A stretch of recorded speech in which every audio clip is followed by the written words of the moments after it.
your boy, Mr. Mumbles, King's Court, East 905. We in the building. So we're gonna be doing my review for the Raw this past Monday night. Um, so bad news with Finn Balor having to relinquish his title. So good news, they set up a very good four-way title. We had Big Cass. We had we had Big Cass, we had Roman Reigns, we had Seth Rollins, and Kevin Owens, and that's going to be the main event for this tonight. But that was a good setup as a way to make sure you have a good Universal Champion. It could go either way depending on what they're trying to do. I like that they are really trying to give Big Cass a nice little push, and I guess having Roman get injured was really good for his career, as bad as it is to say. The opening was pretty good with the four of them doing their little trash talk. I think Kevin Owens is the best at that. He's really always good at his trash talking segments with no matter who he's facing, especially his don't like anybody. It wasn't the best opening segment, but it was pretty good. It was kind of cool. So first match we had Neville versus Chris Jericho. So Chris Jericho's job in the WWE for the last few years just seems to be taking the young guys and making them look good in the ring, trying to get them over with good matches. Jericho, the master in the ring. Neville is a great wrestler. He's got a good high fly style there. Kind of old Jeff Hardy, but there's no real character to him and stuff like that. I kind of wish he did do that, join the Stardust superhero thing. Give him some type of levels to his character because he's kind of boring. It was a great match between the two. I think what hurts Jericho is that he loses too much. So I was glad to see him get a clean win submission there over Neville. I think it was good to keep it standing up as being one of the best ever to do this. Okay, they had a little segment with the New Day and Bayley and Dana Brooks, setting up something with her and the Bullet Club. Okay, so that was kind of funny. I love the New Day, so anything with New Day in it is a-okay with me. I love them on the TV. So next match we have Nia Jax. She's a next Samoan star in that whole family in one way or the another. I don't really like how they're bringing her in with all this squash matches versus nobodies. You could at least make it NXT or something like that. But these local nobodies, it's such a predictable, boring. I never like when they do get the big monster and they do the squash matches. They're doing the same thing with Braun Strowman, and I don't like that either.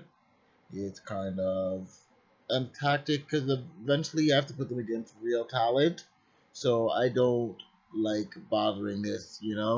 I'm guessing maybe if she's not ready, but you just wanted to get her on TV or whatever. I wonder if you're gonna do anything with her and Tamina. Maybe a tag, a squad, a feud. Make it some family feud or something. But it'd be cool to see them going at it. They're two of the stronger girls and everything like that. So it would be kind of interesting there to see what you guys would be able to do with that.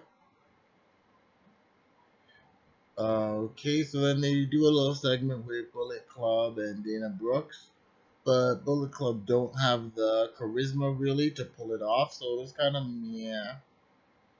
Then you have a weird match: Sami Zayn versus Jinder Mahal. I'm actually really surprised the return of Jinder Mahal. I don't really see this run being more successful than the last one. And the last one wasn't successful even though they gave him a push. I don't see them pushing him more than what they are pushing. I like Sami Zayn. He's good in the ring. He seems to have a lot of energy. He's not bad on the mic. He was much better at El Generico than at Sami Zayn, but he's still very good and everything. So, nice little IC titles and little ones like that would be good for him. They'll be always good for your ladder matches and stuff like that. Your Money in the Bank ladder matches, he'll always have a good showing for that. So I like Sami Zayn. I was very upset about Sasha Banks losing her spot due to injury and everything like that. I'm a big Boss supporter, so seeing her, I can't wait for her to come back. So depending on when she comes back, it'll be nice that they can set up a nice another WrestleMania moment with her and Flair, what's her name? So that'll be very good to see Sasha Banks back in a big match when she returns. It seems that in the meantime they are trying to give the push to Bayley, which would be kind of cool. They have a lot of NXT talent there. So we got New Day and Bayley versus Dana Brooks and the Bullet Club. New Day, easily the best new gimmick that WWE has. I'm all about New Day rocks. Um, you know, breakfast give you the bootios. They make sure you're not booty. They teaming with Bailey. Bailey's bright, chipper attitude fits actually very well with the New Day. They kind of go well together, so that was kind of very interesting. I wonder if Xavier Woods is gonna wrestle more regularly than he does. Like this basically manager stuff that he does is kind of tiring. At least give him some singles competition if he's not gonna be part of the actual tag team too much. I like Xavier, and I'd like to see more of him and stuff in ring action than he does get now. Kofi is one of the best in ring performers, and um, as a group, New Day, in ring, out of ring, overall, like amazing. Nothing really can say bad about these guys. So that Bailey dropkick on Dana Brooks kind of seemed messed up. I don't know if it was just me. I don't know if they did that properly. I'm guessing that they're trying to give Bailey the push to go for the title, so good win on that. So we got Sheamus versus Cesaro in a best of 7. Right, so this is a very cool, two guys that can put on good matches, but really they don't have anything to do right now. Put them together. The best of 7 I don't think it's going to get the buzz of the Benoit Booker T best of 7, which was one of the best things ever. But this would be something good. Build up some nice matches between them that you can try different things, different wins. I'm hoping that Cesaro's injury there wasn't as serious as it might have looked. He is kind of injury prone and kind of bandaged up.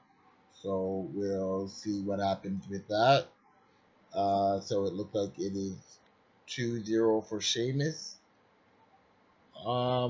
There's going to be 7 matches on this, so you know that Cesaro isn't going to be losing all of them. But we'll see where that goes. So we got Strowman versus Americo. Again, I already said I don't like those squash matches versus nobodies that are never going to be on WWE again. It's just boring to me when the other guy's not going to get any offense. But at least Americo had a cool gimmick. Alright, so we got the Cruiserweights promo. I'm really liking the Cruiserweights Classic there. I like Cedric, I watched him in ROH, so it's good to know that he's up here, and I want to see what he's going to do on WWE and see where he can go and see how they use the Cruiserweights, because WWE has never really been a great place for a Cruiserweight division. So we got a little interview segment with Paul and Stephanie. These two are great on the mic, great on TV. So of course, with a cool segment between the two, Paul with his little evil grin and little groveling and everything done perfectly and everything like that. It was a pretty good segment there. I don't know what it's building up to, but it was good to see. So we got the Titus and Darren Young feud. Neither was doing much.